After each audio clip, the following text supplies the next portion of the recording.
Graça versus Lei. Neville Goddard. 12 de março de 1963.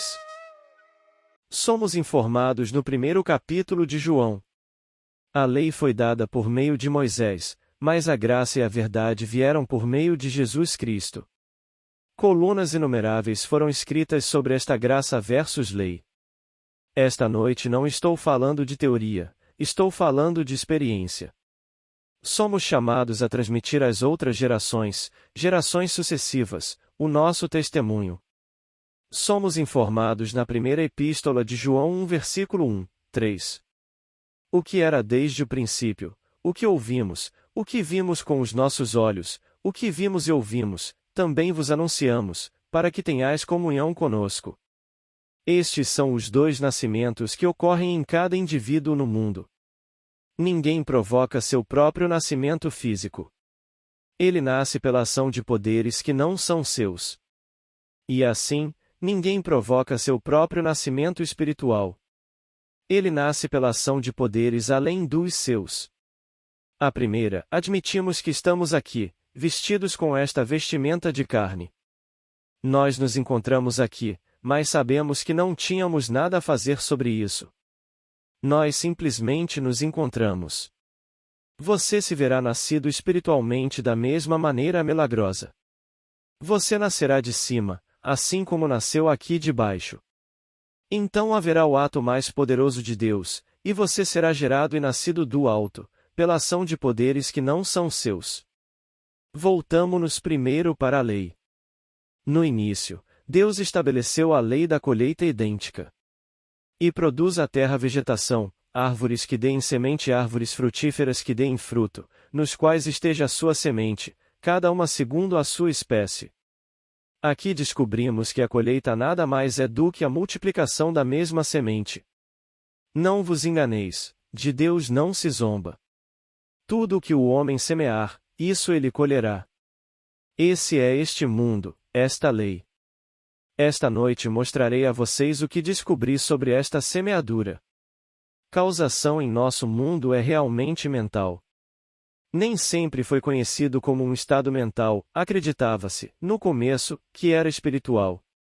E assim as leis foram instituídas e os homens obedeceram a essas leis.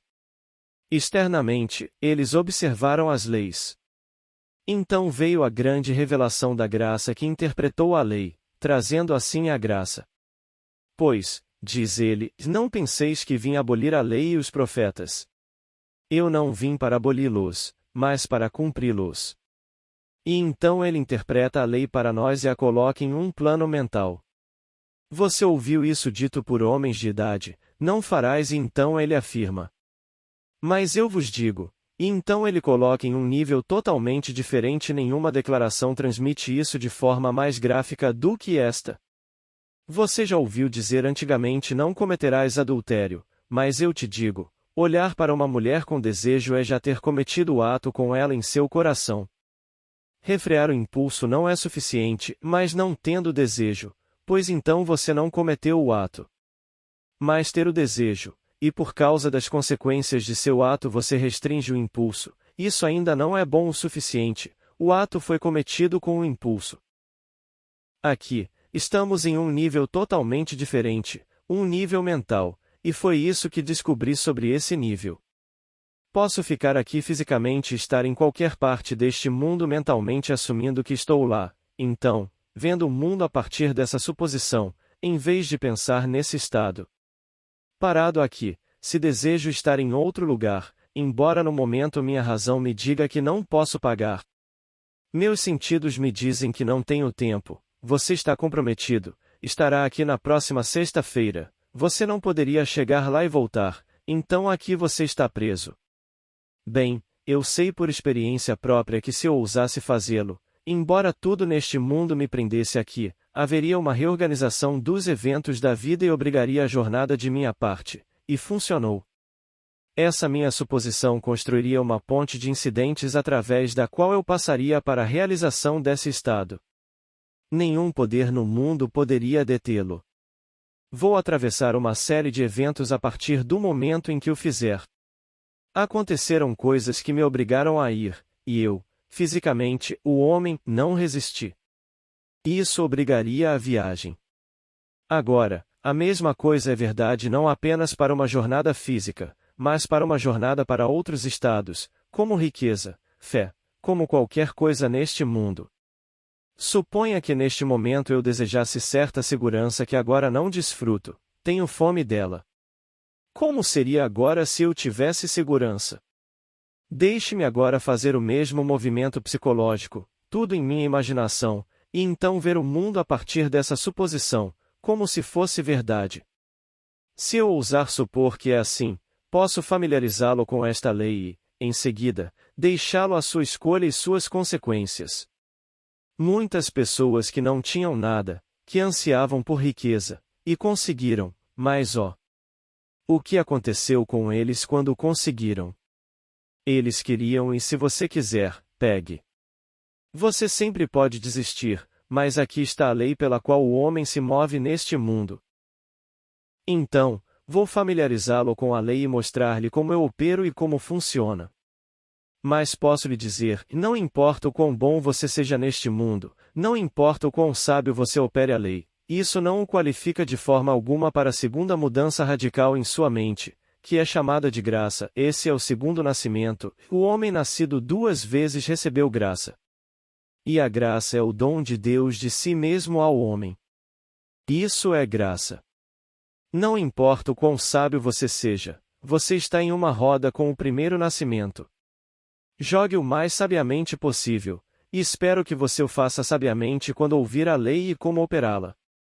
Mas isso não pode de forma alguma qualificá-lo para o segundo nascimento.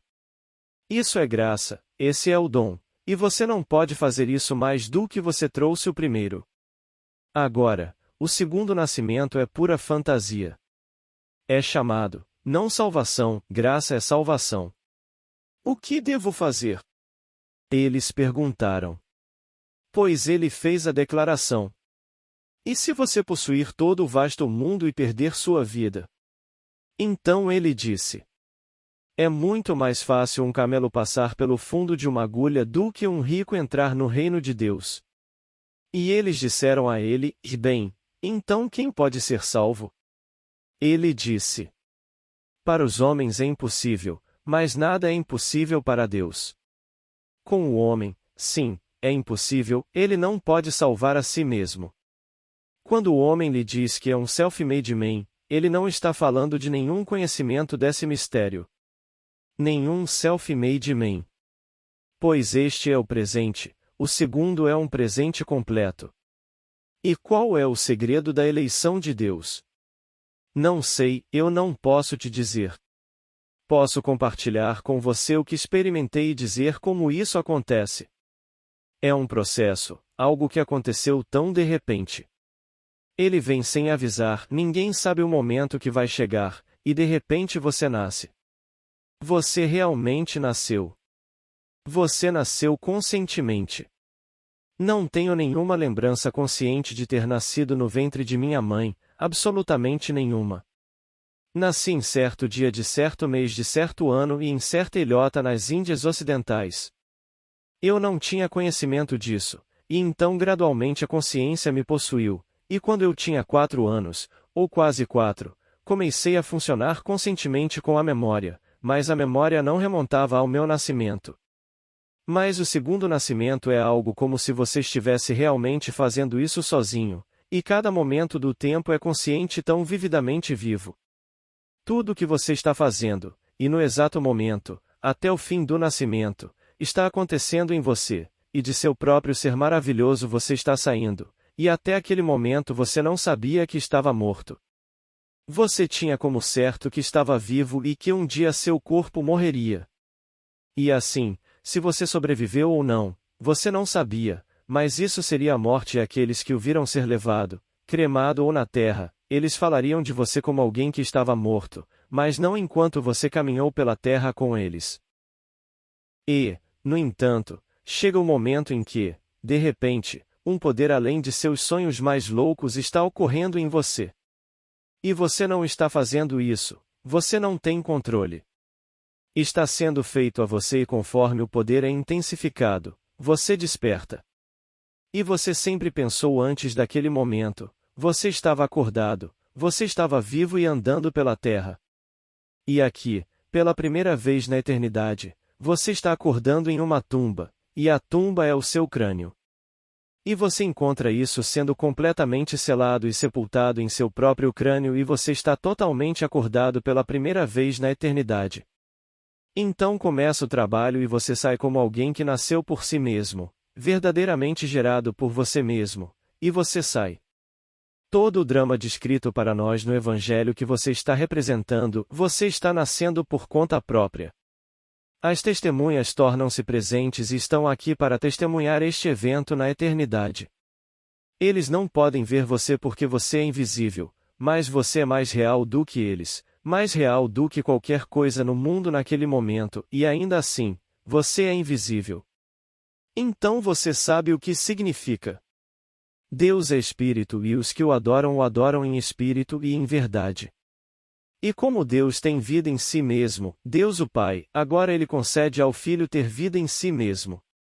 De repente você acorda, e a força, o poder intenso que você sente vindo de você, que agora parece estar no canto da sala, está centralizado por toda parte. De repente, chega ao fim e você volta mais uma vez, completamente vestido, nesta pequena roupa simples da qual você emergiu apenas por um momento. É a roupa mais fantástica do mundo. Isso foi graça, mas vem em etapas. Tem 3 partes fantásticas.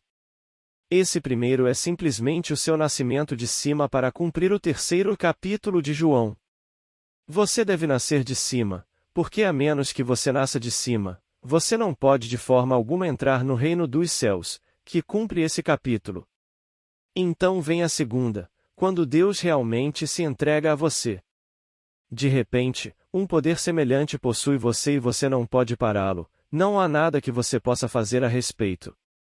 De repente, quando você está amarrado a ele, todo o seu ser explode, e aqui ele lhe apresenta seu filho. Agora, o versículo 17 do capítulo 1, de João, depois que você é informado. A graça e a verdade vieram por meio de Jesus Cristo, nos dizem como isso vem por meio de Jesus Cristo, somos informados. Ninguém jamais viu o Pai. O Filho que está no seio do Pai, esse o deu a conhecer. E você não sabia que continha dentro de você o Filho de Deus, e de repente há uma explosão e ele está diante de você e o chama de Pai. Você não se vê, ele te chama de Pai e você sabe que ele é seu filho. Aqui a relação pai-filho é estabelecida para sempre. Ele te chama de pai para cumprir o Salmo 89. Encontrei Davi, meu servo. E ele aclamou a mim: Tu és meu pai, meu Deus, a rocha da minha salvação. O cumprimento do grande Salmo 89 messiânico. Você olha para ele e não há dúvida em sua mente de quem ele é e não há dúvida de quem você é. No capítulo 3 de João, no grande dom, ele explica. Do nada você é rasgado em 2 de alto a baixo e então você é enviado, um ser vivo, algo que é fogo e vivo, e você ascende direto para Sião, que é você mesmo. Essas 3 partes marcam o grande domingo. Ninguém neste mundo é bom o suficiente para ganhá-lo, portanto todos o receberão. Deus realmente expressa ao homem uma misericórdia com a qual o homem é incapaz, com sua consciência, de se julgar digno dela. Nenhum homem neste mundo com consciência e misericórdia jamais poderia julgar a si mesmo tão misericordiosamente como Deus o julga. Então, o que o homem fez? Eu certamente fiz isso, você fez isso, todo o vasto mundo fez isso, e estamos com tanto medo enquanto estamos aqui neste mundo da lei, de fazê-lo.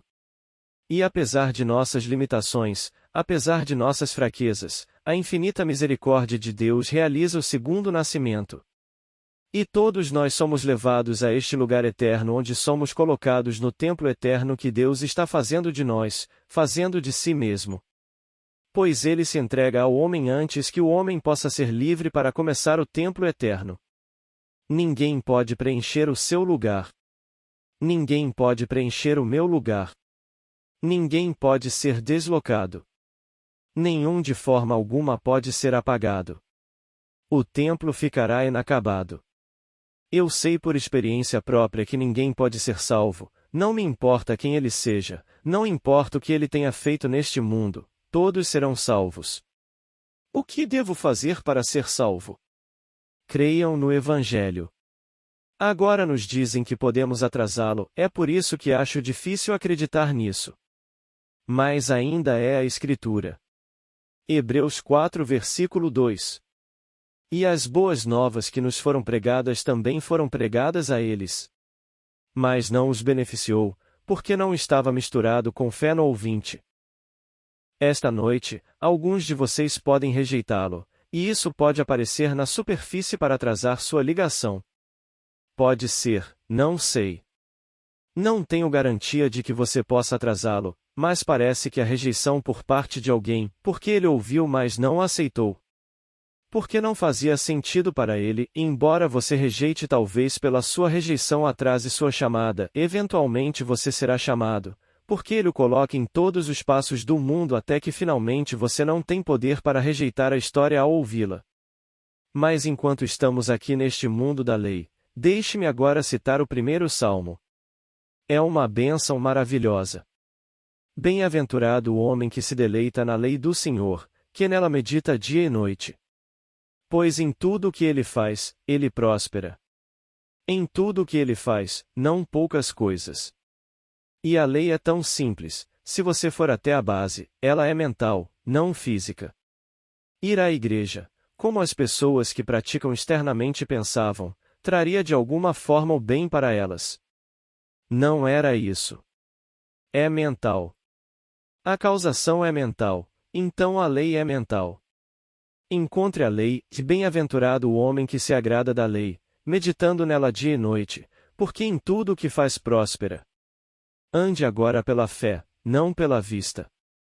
Romanos 17 versículo 4. Ele chama uma coisa que não é vista como se fosse vista e o invisível se torna visível. Pois as coisas que se veem, dizem-nos, foram feitas das coisas que não aparecem. Vemos um homem, bem, o que o tornou o que ele é. Certa vez, ele reuniu certos estados, e consciente ou inconscientemente, caiu neles, e caindo nele, ele permaneceu o tempo suficiente para assumir aquela afirmação inicial de Deus. Todas as coisas devem produzir segundo a sua própria espécie. A lei da colheita é idêntica. A colheita é apenas a multiplicação da semente idêntica. Então eu caio em um estado. Eu faço isso consciente ou involuntariamente, mas eu caio em um estado. Permanecendo no estado, de repente o toco sai. Alguém começa a aparecer em meu mundo e é fundamental para que eu avance na direção que devo seguir. Posso, pensando bem, pensar que ele, o instrumento que me moveu para frente por meio de certos contatos, foi a causa de meu avanço. Não, a causa era invisível. Como você disse. As coisas vistas foram feitas por coisas que não aparecem. Ele aparece, então ele não pode ser a causa. Se isso for verdade, agradecerei a ele pelo que ele fez, mas não posso afirmar que ele foi a causa da minha boa sorte, embora ele tenha me apresentado as pessoas certas e todas as coisas somadas ao que eu estava fazendo. Mas a causa de tudo isso foi minha suposição e minha fidelidade a essa suposição. Então, eu ouso supor que eu sou, ou que você é o que eu gostaria que você fosse, e assumindo que você é o que eu gostaria que você fosse. E sinto que você gostaria de ser, eu não me comovo nisso suposição e você se torna isso, sem seu conhecimento ou seu consentimento. Não preciso do seu consentimento ou conhecimento se a causalidade for mental. Portanto, aviso sobre a lei e deixo à sua escolha e seu risco, porque você pode usá-la imprudentemente. Mas minhas mãos agora estão lavadas disso. Eu não posso pará-lo. Não posso ser como uma mãe por você, afirmando que você não deveria fazer isso. Como lhe é dito no livro de Deuteronômio. Coloco diante de vocês hoje o bem e o mal, a vida e a morte, a bênção e a maldição, escolha a vida. Ele sugere que você escolha a vida, mas não pode tirar de você o direito, tendo te libertado, de escolher o que quiser, está tudo espalhado diante de você. Se você imaginar algo desagradável de outro, ele chegará a isso. Também será um bumerangue, mas acontecerá, pois você é totalmente livre para imaginar qualquer coisa neste mundo, pois a imaginação cria a realidade. Um homem imaginado, se ele imaginar e persistir nesse ato imaginal, acontecerá. E essa é a lei. Se não houvesse outro senão o uso sábio da lei, possuir todo o vasto mundo e ainda assim não ser redimido dessa roda da recorrência, isso se tornaria o inferno mais horrível do mundo. Felizmente Deus iniciou no princípio um plano de redenção, e sua graça, onde nos salvou da roda da recorrência. E qual é o seu maior segredo? Onde ele escolhe você em um momento do tempo, escolhe outro em outro momento para colocá-lo naquela estrutura eterna, o templo eterno não feito por mãos. Não sei. Só sei que ele nos prometeu construir um templo para nós, anônimo. Nós somos o templo do Deus vivo, um templo no qual Deus habitará, e ainda assim somos livres além do sonho mais selvagem do homem. Pois nós somos o próprio Deus no lugar que chamamos de Nova Jerusalém. Então, aqui, use-o com sabedoria para você e para os outros. Toda vez que você usa sua imaginação amorosamente em nome de outra pessoa, você está literalmente mediando Deus para outra pessoa. Faça isso. Mas mesmo que você seja o ser mais amoroso, generoso e bondoso do mundo, você ainda não pode, por seu próprio esforço, nascer do alto. É um presente merecido e você não pode ser bom o suficiente.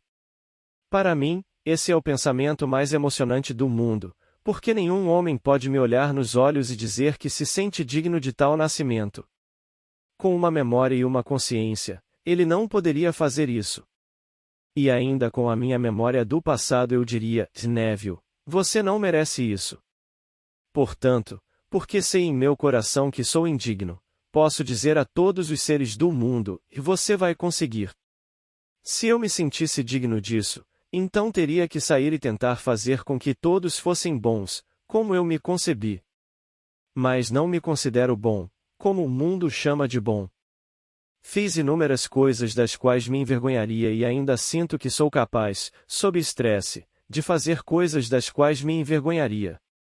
E, no entanto, tive a graça de Deus, o segundo nascimento de cima. Este é um ato de misericórdia, e misericórdia é Deus em expressão porque Deus é amor e misericórdia é Deus em ação. E o ato mais poderoso de Deus é quando você, o dorminhoco, acorda e você não sabe que está dormindo. Nenhuma criança nascida de mulher poderia cruzar o limiar que admite a vida consciente sem a morte de Deus. Ele morreu para me dar vida, o mistério da vida através da morte, e então este poderoso ato de ressuscitar a si mesmo como você. Então você conhece o mistério da Epístola de João. Ainda não se manifestou o que havemos de ser, mas sabemos que, quando ele se manifestar, seremos semelhantes a ele.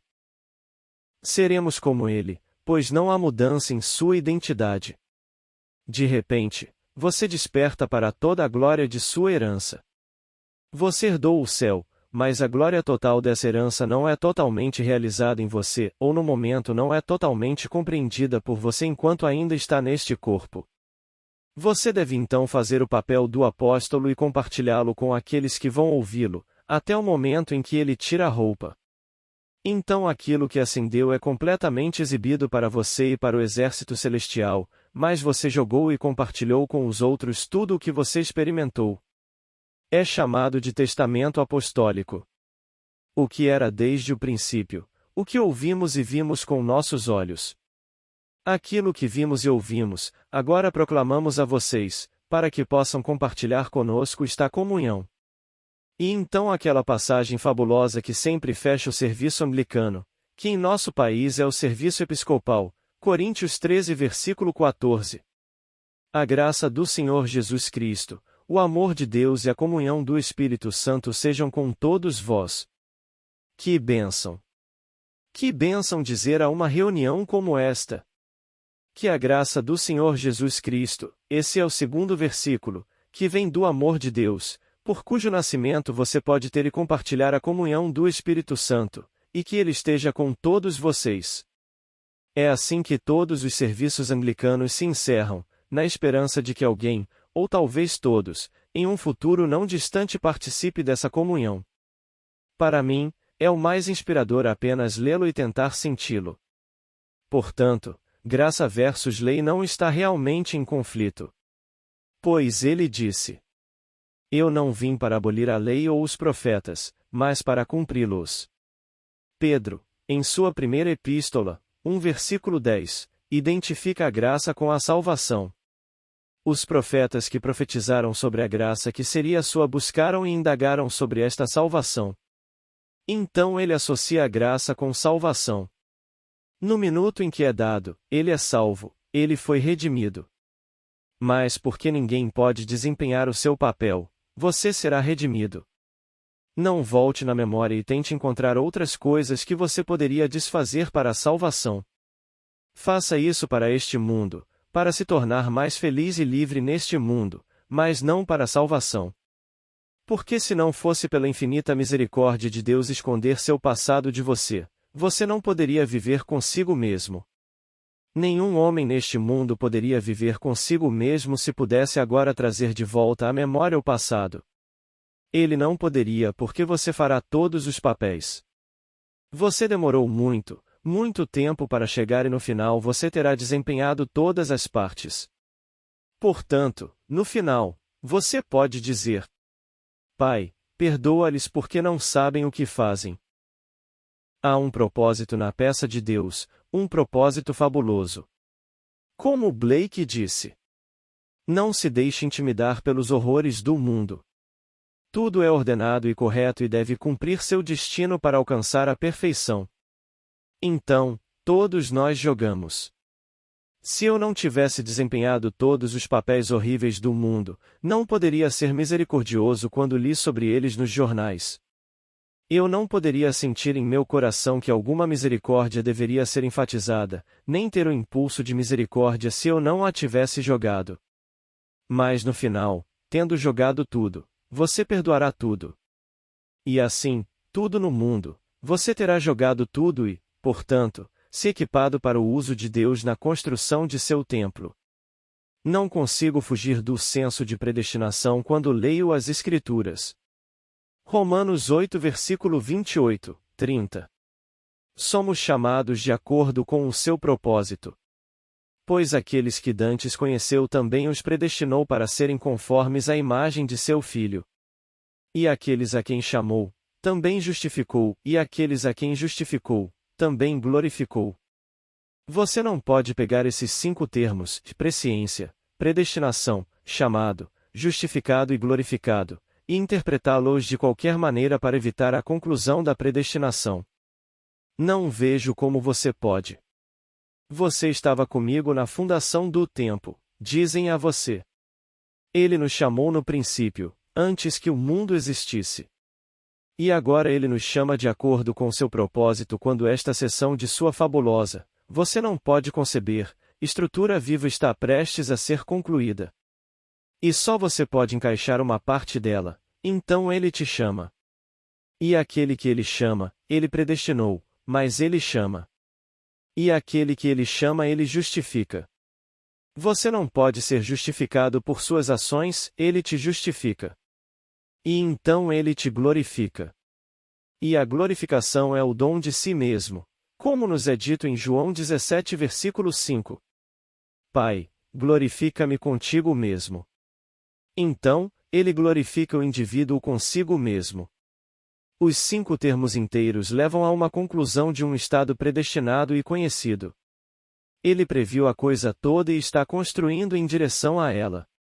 Agora, o oposto da graça é a desgraça. A Bíblia fala disso como a ira de Deus, a ira de Deus. Sabemos o que é estar em desgraça. A graça é o dom imerecido, a maior coisa do mundo, o dom do próprio Deus. E o contrário seria quase a ausência de Deus. Jeremias 23 faz esta declaração: A ira do Senhor não retrocederá até que ele execute e cumpra os desígnios de sua mente. Nos últimos dias você entenderá isso claramente. Parece que Deus nos abandonou quando passamos por uma guerra, Quando estamos passando por alguma desgraça horrível onde o mundo desabou sobre nós. Uma criança se desviou e a sociedade nos desaprova porque somos os pais dessa criança. Ou talvez meu marido ou esposa tenha feito algo para desgraçar a família, a comunidade. Deus nos abandonou. Então eu passo pelos fogos da aflição, essas horríveis provações de fogo, deslocado, o oposto do lugar, onde outrora ele esteve comigo e me guiou. Mas, ele não voltará até que tenha realizado os desígnios de sua mente. Nos últimos dias você entenderá isso claramente. E você perdoará tudo e ficará feliz por ele, em sua infinita sabedoria e misericórdia, ter feito você passar por aquela provação de fogo para tirá-lo qualificado para caber em seu templo eterno. Portanto, ninguém será condenado no final. Ninguém será salvo. Quando te perguntam: o que devo fazer para ser salvo? Vá à Escritura e mostre que com o homem isso não é possível. Esse é o capítulo 10 de Marcos, 26-27. Com o homem, não é possível, mas com Deus todas as coisas são possíveis. Eles não conseguiam entender como um homem poderia ser salvo depois que ele lhes contou o que tinha, sobre o camelo e o homem rico. O homem rico não significa necessariamente um homem com dinheiro. A primeira bem-aventurança diz: bem-aventurados os pobres de espírito, porque eles receberão o reino. O pobre de espírito é aquele que não é complacente. Nem todo mundo que tem dinheiro é complacente. Você pode ser socialmente proeminente e muito complacente. Você pode ser uma estrela intelectualmente, ter seu doutorado ou diploma atrás de você, e você está acima de tudo. Você sabe tudo porque é conferido a você o grau dado pelo homem. Neste nosso mundo há tanta ignorância aprendida real. Não estou dizendo que todos os que têm diplomas são snobs. Você não pode por estes ganhar o reino, não importa o que você faça. A sabedoria deste mundo é loucura aos olhos de Deus. Nada que o homem saiba que por meio de seus esforços funcionará de forma alguma onde ele está destinado a estar. Pois ele está ascendendo a um mundo que estará completamente sujeito ao seu poder imaginativo. Tudo no mundo estará sob seu controle. Porque Deus, tendo se dado ao homem, Deus sendo onisciente, ele será onisciente. Deus sendo todo-poderoso, todo-amoroso. Ele será todo-poderoso, todo-amoroso, pois ele se entrega ao homem. E assim, você não será substituído por ninguém e todos serão iguais aos olhos de Deus, porque é Ele mesmo. Ele não pode ser mais do que aquilo que lhe deu. E um não será maior porque você não pode obter mais do que Deus lhe deu, pois Ele mesmo lhe deu, como se não houvesse outros no mundo, apenas Deus e você. E finalmente só você. Agora vamos entrar no silêncio.